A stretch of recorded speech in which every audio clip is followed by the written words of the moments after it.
As people age, the way depression manifests often changes in ways that aren't immediately obvious. It doesn't always look like deep sadness or crying. In fact, for many seniors, it shows up in far subtler, quieter ways that families often overlook or misattribute to aging itself. That's the real danger. Because when depression in older adults goes unnoticed, it not only diminishes quality of life, but can quietly impact physical health, cognitive ability, and even shorten lifespan. What makes it so complex is that many of the symptoms can easily be brushed off as something else, just being tired or having a bad day or moving a little slower. Families may say, "Oh, she's just getting older," or "he's always been a little withdrawn," without realizing that these changes might actually be a call for help. Depression doesn't always shout, it often whispers. And for our aging parents, grandparents, or even ourselves as we grow older, hearing those whispers early could make all the difference. Take, for example, the way some seniors start to withdraw socially. At first, it might not seem like much. They stop going to the local community center or decline an invitation to a family gathering. You tell yourself they're just tired, or the weather wasn't great, or maybe they just didn't feel like dressing up. But over time, you begin to notice a pattern. They rarely leave the house. They don't return calls. They used to light up around people, and now they seem distant, even with family. Social withdrawal is one of the most subtle symptoms of depression, and it's so easy to miss, especially when you attribute it to the natural slowing down that comes with age. But human connection is vital at every stage of life. When an elder begins to isolate, especially if they were once social, that shift deserves attention. It could be their way of protecting others from how they really feel, or it might reflect a sense of hopelessness or lack of interest in the world around them. And yet, because it happens gradually, even loving families may fail to notice until the distance feels permanent. Another symptom that hides in plain sight is a change in routine. Perhaps your father always woke up at 6 a.m., showered, had coffee, and read the paper. Suddenly, he sleeps later. He skips meals. His clothes don't seem as clean. He forgets appointments or stops caring about his favorite hobbies. These aren't just harmless signs of aging. They can be clues. Depression often steals motivation and saps energy. What was once automatic, brushing teeth, making the bed, preparing breakfast, can start to feel overwhelming. And because seniors may also experience physical limitations, it's easy to conflate these behavioral shifts with bodily decline. But when routine begins to fall apart, it's worth asking if there's something deeper at play. Maybe it's not just forgetfulness, but a loss of interest. Not just physical fatigue, but emotional exhaustion. These seemingly small details are often the most telling. Then there's irritability. Yes, irritability, not sadness. This surprises many people. They expect depression to look like tears or silence, not frustration or crankiness. But in seniors, depression often emerges as impatience, snappishness, or even anger. If your loved one is more easily annoyed than usual, if conversations quickly escalate into arguments or complaints, this could be a sign that they're not okay. Irritability can be a defense mechanism, a way to keep people at arm's length when they feel emotionally raw or misunderstood. It can also signal inner turmoil that they can't quite name or articulate. Especially in older generations where mental health was stigmatized, many seniors never learned how to express vulnerability. Instead, it leaks out through tension, sarcasm, or withdrawal.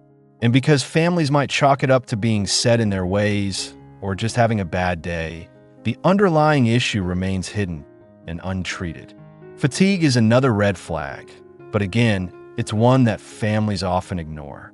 Of course, seniors tire more easily than they did in their younger years. But there's a difference between physical tiredness and the soul-deep fatigue that depression brings. This isn't just needing an afternoon nap. It's a persistent heaviness, a lack of energy that lingers no matter how much rest they get. If your parent or grandparent seems like they're constantly too tired to do anything, even things they used to enjoy, that's not something to brush aside. Depression can make even basic tasks feel monumental. It can dull the brain, weigh down the body, and create a sense of inertia that's hard to shake. And because so many seniors are already dealing with aches, medications, and chronic conditions, this symptom is easy to miss. But you must look beyond the surface. Ask how they're really feeling. Listen to not just what they say, but what they don't say. Another subtle yet profound symptom is changes in appetite, either eating far less than usual or eating far more. Depression can disrupt normal eating patterns in both directions. For some, food becomes unappealing. Meals are skipped. Weight drops. For others, eating becomes a comfort, a distraction from the numbness or sadness they're experiencing. They may snack mindlessly or crave sugar and carbohydrates. The key is noticing the change. If your loved one used to enjoy meals and now pushes food around the plate, or if they suddenly eat excessively and still seem unsatisfied, take note. These aren't just quirks or preferences, they're messages. The body often reflects what the mind cannot say aloud. And while appetite shifts can be caused by medications or illness, depression is often a silent contributor that goes unaddressed. What makes all of this even more complicated is that seniors often don't talk about feeling depressed. They may not even realize that what they're experiencing has a name. In many cases, older adults were raised during a time when emotions were kept private, therapy was taboo, and resilience was equated with silence. So they suffer quietly. They smile when you visit. They say they're fine, and you believe them because you want to, but deep down, there might be a quiet despair, a loneliness they can't shake, a feeling of disconnection that worsens with every passing day. Depression doesn't always scream. It doesn't always look like what we expect, but it's there, waiting for someone to see it. And the people most at risk are often the ones most overlooked. When we consider how depression shows up in seniors, we also need to think about how easily it hides behind common life circumstances. It often masquerades as something else entirely, a quiet retreat from life, a softening of presence, a stillness that might seem peaceful on the surface, but actually masks inner distress. One of the clearest examples is when older adults begin to talk more frequently about the past and seem to live more in memory than in the present. At first, this may appear endearing or even admirable. Reminiscing about the past can be a healthy reflection. But when that becomes their primary mode of conversation, and when there's a noticeable reluctance or disinterest in talking about what's happening now or what the future might hold, this tendency can reflect an emotional shift. Living in memory alone might indicate a retreat from a present they no longer find engaging or hopeful. This subtle shift away from a now into yesterday can be one of the clearest but most misunderstood indicators of emotional withdrawal. And often, it's a form of depressive rumination, holding on to the past not as comfort, but as an escape from a present that feels painful or empty. Another symptom, often overlooked, is persistent physical complaints that don't have a clear medical cause. It's very common for seniors to report aches and pains, digestive issues, headaches, or general discomfort. And while some of these are indeed part of the aging process, there are times when repeated visits to the doctor yield no new diagnosis or no resolution of symptoms. That's when you have to ask, could these physical symptoms be the body's cry for emotional help? Depression can manifest as somatic pain, especially when the person struggling has no emotional language for what they're feeling. If your loved one continually reports that they're in pain, that something feels off, but no clear diagnosis is found, it might be depression that's at play. In many older adults, especially those who were taught not to talk about emotions, the body becomes the communicator of emotional distress. Their stomach aches might be anxiety. Their muscle tension might be sadness. Their fatigue might be the weight of emotional burdens they've carried for too long without release. It's not imagined, but it's not purely physical either. Understanding the mind-body connection is crucial when supporting an older adult's mental health. Let's talk now about perhaps the most overlooked sign of depression in seniors, a subtle but persistent sense of hopelessness that colors their language, their posture, and even their facial expressions. This isn't always dramatic. It might be as quiet as a sigh when talking about the future. It might be a phrase like, "What's the point?" or "It doesn't matter anymore." These aren't always said with tears or desperation. In fact, they might sound casual or resigned. But listen closely. These words often reveal a deep emotional undercurrent. Hopelessness in seniors can show up as emotional flatness, a lack of excitement about things that once brought joy, or an apparent disinterest in making plans. They may still go through the motions, eat meals, attend appointments, speak politely, but the light seems dimmed. The spark is missing. And families often miss this because seniors are very good at masking it. They don't want to be a burden. They don't want to worry you. So they keep it hidden behind a practiced smile or a polite "I'm fine." But when you look beneath the surface, when you really listen to how they speak about life, aging, and purpose, the absence of hope becomes clearer. Depression also reveals itself in changes in sleep patterns. Seniors may begin to sleep far more than usual, napping through the day, going to bed early, and still waking up tired, or they may suffer from insomnia, tossing and turning, unable to fall asleep or stay asleep. While some sleep disturbances can be linked to medications or medical conditions, depression often underlies these disruptions. For some seniors, staying in bed is a form of escape. For others, nighttime brings a quiet anxiety that makes rest impossible. They may describe their mind as restless, or they may not know why they can't sleep. They just can't. And again, because sleep problems are so common in older adults, it's easy to miss the link to emotional well-being. But if your loved one's sleep habits have changed significantly and persistently, and especially if they're accompanied by other signs of withdrawal or sadness, it's time to consider depression as a potential cause. In this same vein, watch for subtle signs in the way they communicate. Not just what they say, but how they say it. Have their conversations become shorter, less engaged? Do they seem to repeat the same concerns or thoughts over and over? Are they asking fewer questions about others and offering fewer stories of their own? These shifts in communication may seem minor, but they often reflect deeper disengagement. Depression can dull a person's interest in connecting, and this shows up in speech patterns, eye contact, and even tone of voice. A once chatty grandmother who now offers only short answers or avoids phone calls may not just be tired. She may be emotionally retreating. Likewise, a grandfather who used to tell stories and now sits silently during family dinners may be struggling internally. Communication is more than words. It's presence. It's engagement. And when that presence begins to fade, even slightly, families should take notice. There's also a change that happens so quietly that it can feel like nothing at all. The loss of enjoyment in everyday things. The technical term is anhedonia, and it means a lack of pleasure. A senior who once loved gardening no longer touches the soil. One who used to sing now sits quietly through songs. Another who loved Sunday crossword puzzles now lets the paper sit unread. These changes can be brushed off as boredom or fatigue, but they often reflect a deeper loss, the ability to feel joy. Depression doesn't just bring sadness. It takes away the emotional responses that once made life colorful. And because older adults often have fewer sources of excitement as they age, retirement, physical limitations, or the loss of friends, this lack of pleasure can become overwhelming. But it's not inevitable.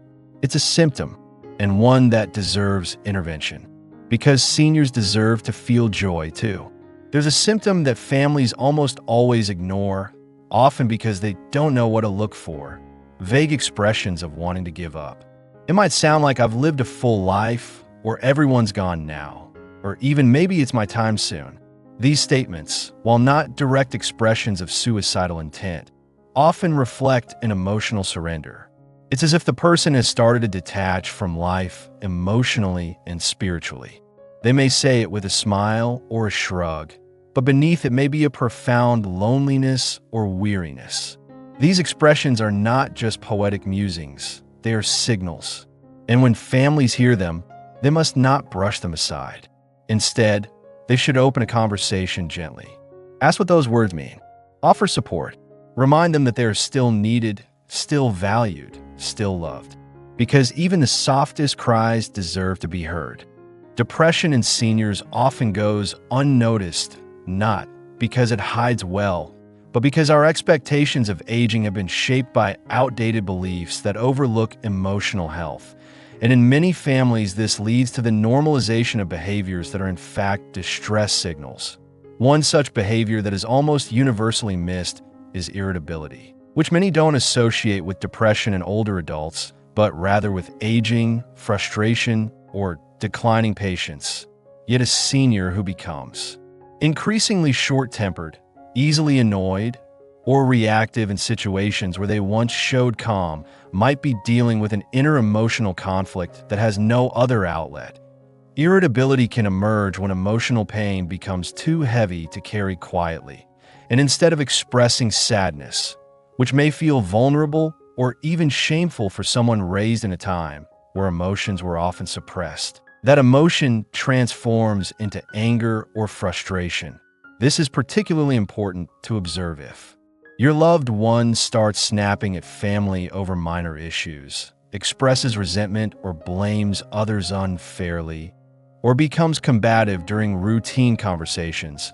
Often the real message is not anger but pain, and a misinterpretation of that pain leads to emotional distance rather than support.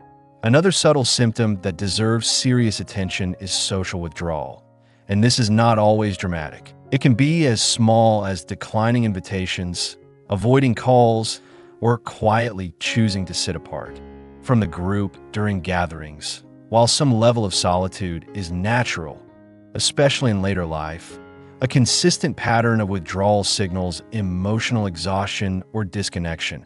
Many seniors who are depressed begin to retreat from social interaction, not because they dislike others, but because they feel like a burden or believe they have nothing of value to contribute. They may convince themselves that they are no longer interesting or needed, so they preemptively remove themselves from interactions to avoid the perceived rejection or awkwardness. Over time, this isolation becomes self-perpetuating. The less they engage, the more disconnected they feel, and the harder it becomes to reach out. Families often interpret this behavior as a personality change, or worse, as a sign of dementia, when in fact the root cause is emotional distress that has not been addressed or even acknowledged. This is why it's so critical to look not just at the surface of behavior, but at the reasons behind it, because many seniors will not openly say, "I'm depressed," either because they don't have the language or because they don't recognize their own symptoms. And this brings us to a particularly overlooked sign, which is slowed thinking or indecisiveness. While some cognitive slowing is normal with age, there's a difference between occasional forgetfulness and a persistent fog that makes it hard to concentrate, make decisions, or follow conversations. Depression affects brain function and can cause seniors to seem distracted, confused, or unmotivated. But unlike dementia, the cause is emotional rather than neurological. And when treated, these symptoms often improve dramatically. If your loved one takes much longer to decide what to eat, what to wear, or how to respond to a question, and especially if they express anxiety about making the wrong decision. It may not be a cognitive issue at all, but a sign of emotional overwhelm. This can lead to a pattern of avoidance, where they begin to let others make decisions for them or stop making plans altogether, further reinforcing a sense of helplessness and decline. And unfortunately, many families enable this without realizing it, believing they're being helpful, when what's really needed is gentle encouragement, emotional validation, and opportunities for agency. Another subtle but deeply important symptom is a change in posture or body language. Depression in older adults often manifests physically, not just in facial expressions, but in the way they move, stand, or sit, a senior who once walked upright may begin to stoop or shuffle. Not only due to aging, but because depression weighs heavily on the body. The head lowers, the shoulders slump, the eyes avoid contact, and the overall sense of presence diminishes. These nonverbal cues are often dismissed as age-related fatigue or physical limitation. But in many cases, they are outward reflections of an inner emptiness they may no longer feel like they belong in. A room, or like they're truly seen, so their body adapts to disappear into the background. And the longer this continues, the more invisible they feel to others and even to themselves. This is where gentle attention and physical presence can make a powerful difference. Simply sitting beside them, making eye contact, holding their hand, or encouraging movement in small, joyful ways like walking together or dancing to soft music can begin to rebuild a bridge to emotional vitality. Another symptom families overlook, often unintentionally, is when a senior begins to give away possessions or make unexpected comments about being done with things. While organizing or downsizing is a normal part of aging, there's a difference between thoughtful preparation and quiet emotional withdrawal. If your loved one begins to part with treasured items suddenly, or speaks about being ready to go or having done all they need to do, this may reflect an emotional detachment from life that signals deeper despair. These moments are especially dangerous because they are often hidden behind calm or even cheerful behavior. A senior might smile as they give away a favorite book or photo, or joke about not needing winter clothes next year. But under that humor could be a resigned acceptance of emotional pain they no longer wish to carry. Families must be alert to these signs not with panic, but with compassion, asking open-ended questions, listening without judgment, and most importantly, creating space for connection.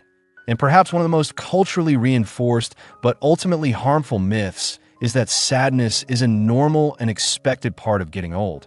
This belief causes countless families to ignore or minimize the suffering of their loved ones, chalking up their changes in mood or behavior to the so-called realities of aging.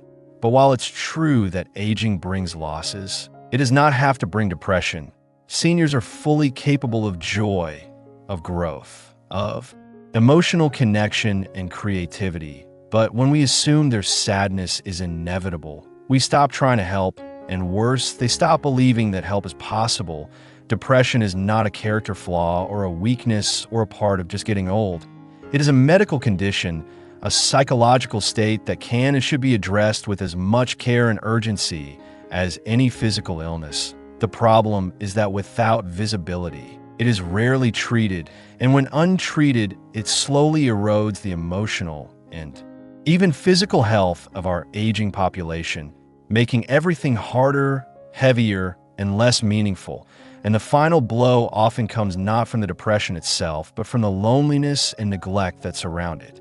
When it comes to identifying depression in seniors, what often gets in the way is not a lack of love or concern, but a lack of understanding. Families want to help, they truly care, but they don't always know what they're seeing. And because the signs are not always loud or dramatic, because they are subtle and blend into what many consider the normal aging process, they are tragically easy to overlook. And in doing so, we miss the silent suffering of those who have given so much to us. Throughout their lives, these are the parents, grandparents, aunts, uncles, neighbors, mentors, people who once held our hands when we were uncertain and now walk a quieter, lonelier path because no one realizes how much pain they are in. Their smiles may look faint, their laughter might seem forced, their energy low, their routines changed. But underneath these visible layers is often a complex emotional reality that they themselves may not be able to name. They may say they're just tired, or that they're getting old, or that they're fine, because admitting otherwise feels too vulnerable or pointless, especially if they believe no one would understand or be able to do anything about it anyway. And when families unknowingly echo those sentiments by minimizing or explaining away the behavior, even with the best intentions, it reinforces the idea that their emotions don't matter, that they are invisible, That aging means fading not just physically, but emotionally and socially. And that's a deeply painful and dangerous belief to carry into the later years of life. Because when a person believes they are no longer needed, no longer seen, no longer worthy of attention or care, the will to engage, to connect, to live fully begins to wither. And this erosion of spirit does not always look like tears or dramatic statements. It may look like missed meals, canceled plans, long hours in silence, a disinterest in things they once loved, or small signs like poor hygiene or late bill payments that are easy to dismiss, but significant when viewed in the emotional context. Depression in seniors is often internalized, not just emotionally, but physically, causing aches, fatigue, insomnia, digestive problems, or increased sensitivity to pain, which is why it's crucial to consider the whole person and not just a list of symptoms. Sometimes the clearest evidence of emotional suffering comes through the body when the voice is too quiet or too afraid to speak. And in these moments, what seniors need most is not judgment or rush solutions, but presence. Someone who sees them, listens, validates, and walks beside them slowly and without forcing change before they are ready, just showing up consistently, with warmth, with eye contact, with words that remind them they're loved, wanted, and valuable, even in silence, even in stillness, even when they withdraw, can be profoundly healing. And it's also essential to challenge and dismantle the harmful cultural beliefs that tell older adults they should be stoic, that seeking help is weakness, that emotions should be kept private because those ideas have done more harm than good. They have created generations of elders who silently carry grief, loneliness, and regret with nowhere to place it, no safe container to unpack it, and no invitation to be emotionally open. So many seniors have never even been asked how they truly feel, not beyond polite check-ins or routine health questions, but deeply personally and without agenda.